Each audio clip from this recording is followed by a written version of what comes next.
Rockefeller Institute, Flexner, and the American Medical Association. The Rockefeller Institute was founded from the Standard Oil fortune of John D. Rockefeller in 1901 to be America's first biomedical institute. It was modelled on France's Pasteur Institute, 1888, and Germany's Robert Koch Institute, 1891. Its first director, Simon Flexner, played a pivotal and most criminal role in the evolution of what became approved American medical practice. The Rockefeller goal was to completely control American medical practice and transform it into an instrument, at least initially, for promotion of medical drugs approved by the Rockefeller interests. By then they were looking to monopolize medical drugs produced from their petroleum refining, as they had done with oil. As Rockefeller Institute head Simon Flexner was publishing his inconclusive but highly acclaimed studies on polio, he arranged for his brother, Abraham Flexner, a schoolteacher with no medical background, to head a joint study by the American Medical Association, the Rockefeller General Education Board, and the Carnegie Foundation, funded by Rockefeller's close friend, Andrew Carnegie. The 1910 study was titled The Flexner Report, and its purpose was to investigate the quality of all US medical schools. The outcome of the report was, however, predetermined. Ties between the well-endowed Rockefeller Institute and the AMA went through the corrupt AMA head, George H. Simmons. Simmons was also the editor of the influential Journal of the American Medical Association, a publication delivered to some 80,000 doctors across America. He reportedly wielded absolute power over the Doctors Association. He controlled the rising ad revenues for drug companies to promote their drugs to AMA doctors in his journal, a highly lucrative business.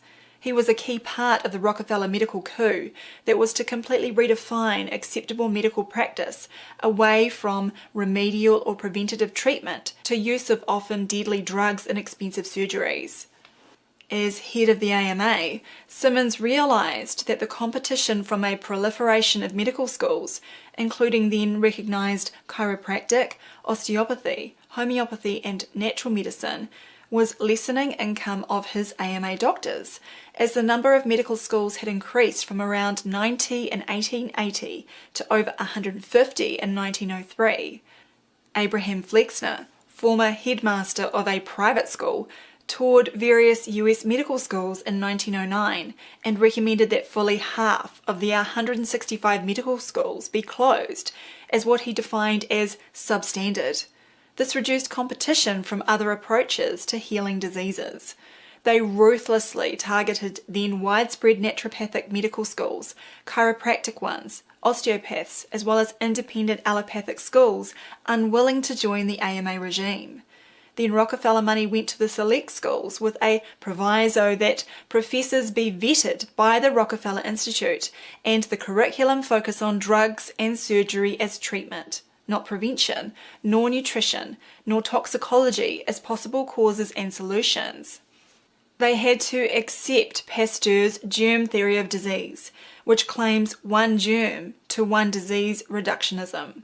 Rockefeller-controlled media launched a coordinated witch hunt against all forms of alternative medicine, herbal remedies, natural vitamins, and chiropractic. Anything not controlled by Rockefeller-patented drugs. By 1919, the Rockefeller General Education Board and the Rockefeller Foundation had paid out more than $5 million to Johns Hopkins, Yale, and Washington University in St. Louis medical schools. In 1919, John D. Rockefeller granted another $20 million in securities for the advancement of medical education in the United States. They would be comparable to about $340 million today, a huge sum. In short, the Rockefeller money interests had hijacked American medical education and medical research by the 1920s.